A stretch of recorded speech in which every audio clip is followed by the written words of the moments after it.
Hello, my name is Elena Efthimiou.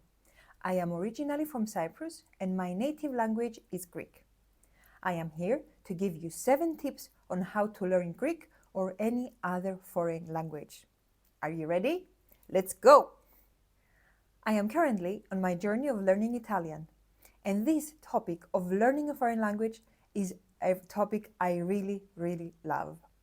The first tip on how to learn a foreign language is to actually acquire the language and not learn the language. What is the difference between the two? Acquisition means picking up the language, subconsciously absorbing the language, having a feel of it. Whereas learning means what we did in school, knowing the rules, being able to consciously remember what they are, talk about them, etc. The big breakthrough between the two is that acquisition is much more powerful. Can you believe that? Learning is not as powerful as acquisition. So you need to first understand what it means to acquire the language. It means to absorb the language. It means to expose yourself to the language and immerse yourself in the language. You don't need to travel to the country that they speak this language. This might help a little bit, but what really helps is you being able to have input that you understand and input that you enjoy to listen and to read. So learning has to do a lot with learning the rules and the grammar and how this verb goes and where it goes and if there is an imperative mood and all of this. You need to learn all of these terms as well, like nouns, pronouns, verb, the subjunctive mood, imperative mood, and all of those, which if I ask you in your native language, do you know any of the rules in your language? How many rules do you know in your own native language? If you're a teacher of that language, then you might know a lot, all of them. But if you're not, probably you don't remember much of the grammar. But we acquire language and we acquire grammar when we listen and when we read. Learning is what's traditionally been done in classrooms, where there's not a lot of acquisition going on. Instead, what's happening is students are expected to memorize grammar rules and then somehow apply those rules when they speak. But take a moment to think. If you're learning a foreign language and you want to speak to your friends in that language, and then you create a sentence in your head and you try to put the grammar rules and the syntax in the correct way or to use the correct gender agreement, it's a lot of work to do while in a conversation to try and remember all the rules, the conjugation tables while you are speaking. This we can do when we take grammar tests. We have time, there is no stress about like finishing on time because the other person doesn't expect us to finish the line in 2 seconds, like in a real conversation. We only have 2 seconds to think of what we say, if any seconds. Whereas in a test, we have all the time we need to think about the rules, the conjugation tables, the gender agreement, and so on and so forth. This is very difficult to do while we are in a conversation. Whereas when we have a test, we can do that. But if your aim is to communicate, grammar rules shouldn't be any of your concerns as in the beginning. Maybe at some point when you are an advanced in that language, when you are able to communicate in your target language in Greek, then go on and learn about the language, about the grammar of the language. This will help you to polish anything that you already know. Like babies, they are exposed to their language until they are like 6 years old, and then we go to a classroom and try to understand grammar. And in school, slowly, we learn more grammar in our native language, but we already know our native language. We speak our native language. If I ask now my 6-year-old daughter to tell me about feminine and masculine and about the verb and imperative mood, she doesn't know anything, but she knows when to use the feminine and the masculine and the neuter in Greek because it's in her body. She absorbed the language since she was a very small child. So we go to the tip number 2, that we need to acquire a language like babies. Okay, learn the language like a baby. How do babies learn? We know for a fact that babies do not learn language. Babies acquire language naturally, subconsciously, spontaneously, without even thinking about it. They acquire language through comprehensible input. What is comprehensible input? Comprehensible input is the input babies get from their parents, their grandparents, their babysitters, which is input that they understand, they hear over and over and over again. A parent talks to a baby in a way that the baby will understand. So, babies acquire the grammar. We acquire the grammar when we are really small. We don't need to know the terms and the names of each letter and of each word. We don't need to know that this is an action word and this word it's an adjective. We don't need to know this. We just use the adjective and the verbs and we create correct sentences because grammar has been acquired. Grammar has been absorbed in our brains subconsciously. Now let's move on to tip number 3. Input needs to be rich and abundant, which means that we need a lot of input. We need a big quantity of input, which means we need to spend a lot of time absorbing the language, being exposed to Greek, to being exposed to our target language. How can we do that if we don't live in Greece and we want to learn Greek? How can I do that if I don't live in Germany and I want to learn German?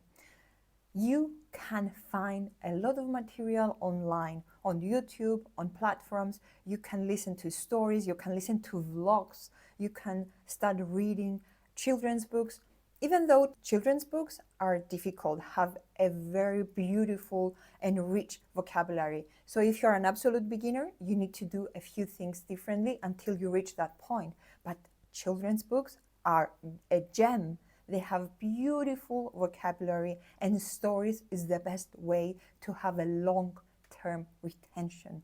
If we're using an app like Duolingo to learn a language, that doesn't help much. It just brings you up to a level and that's it, because Duolingo and many other apps are there to memorize words, to memorize maybe like short phrases. But memorization goes into our short-term memory. We cannot use short-term memory to acquire language. We need long-term retention, and stories can definitely provide that. So you need to expose yourself daily to a lot of resources, to a lot of material to acquire a language. Our brain needs 40 to 50 meaningful repetitions of vocabulary, of grammatical structure in order to be able to fluently provide and generate language. So what does this mean? If I want to learn the word sofa in Greek, which is kanapes, I cannot say kanapes, kanapes, kanapes, kanapes, kanapes, and repeat that for 40 times, looking at the mirror or walking around my house and pointing at my kanapes.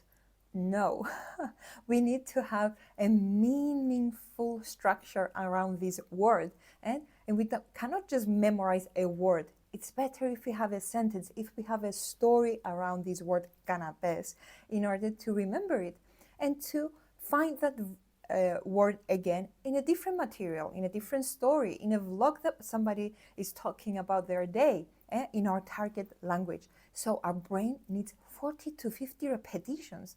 Can you imagine that? Many times we ask about, oh, what does that mean? You just said this word in Greek. What does it mean? And your friend tells you it means that. And then 5 minutes after, the friend repeats the word and you're like, what is this word? And they said, I just told you. And you're like, oh my God, yeah, you're right. How come I don't remember it? Well, you only heard of this word twice. How can your brain remember this? So be more relaxed, be more open to receive the language, to absorb what's coming to you. Okay, and don't be so strict because our brain needs time.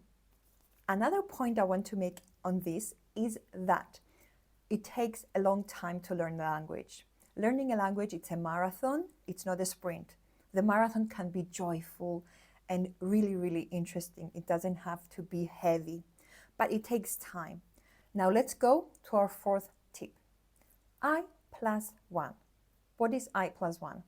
I stands for input, which is the material that we know, vocabulary that we understand, and plus 1 is the things that we don't know. It's the things that they're a little bit higher of our level, but we can understand from the context. Okay, it's an unknown vocabulary. I is the vocabulary and grammatical structures that I already possess, and plus 1 is going slightly beyond that level. Find material that is in your level. If you hear my videos and I tell you expose yourself to the language and you put on the news in your target language, but you're still like in 100 hours of exposure in the language, you will not understand much and it will not help you much to listen to the news. The news has high and very advanced vocabulary and they speak with no feeling.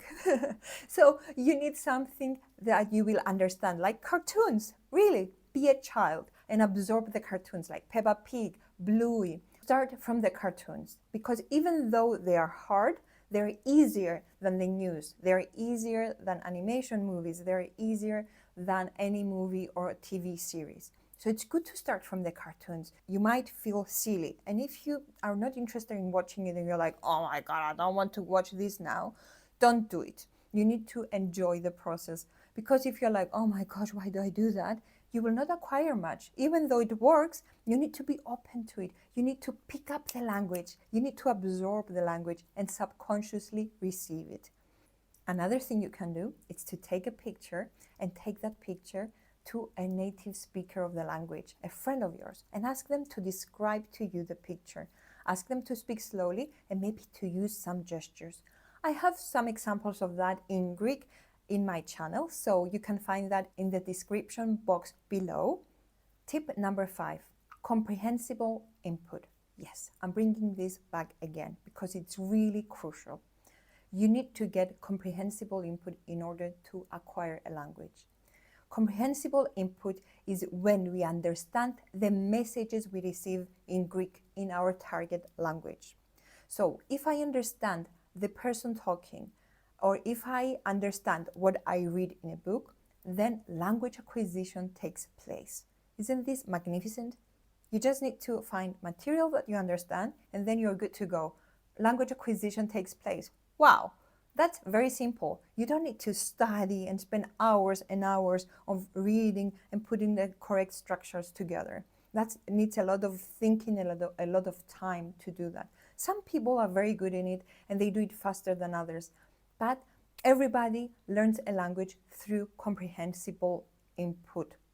So your input needs to be understandable. You need to understand what you listen. You need to understand what you read. As I said earlier, watch a movie, an animation movie in your target language in the level that you can understand. Tip number 6, reading. Yes, reading helps a lot in learning a foreign language. You can learn a foreign language without reading. Yes, you can do that. Also, babies do it. When do babies start to learn? When they're about 6 years old. Before that, we don't really read, but we are able to communicate.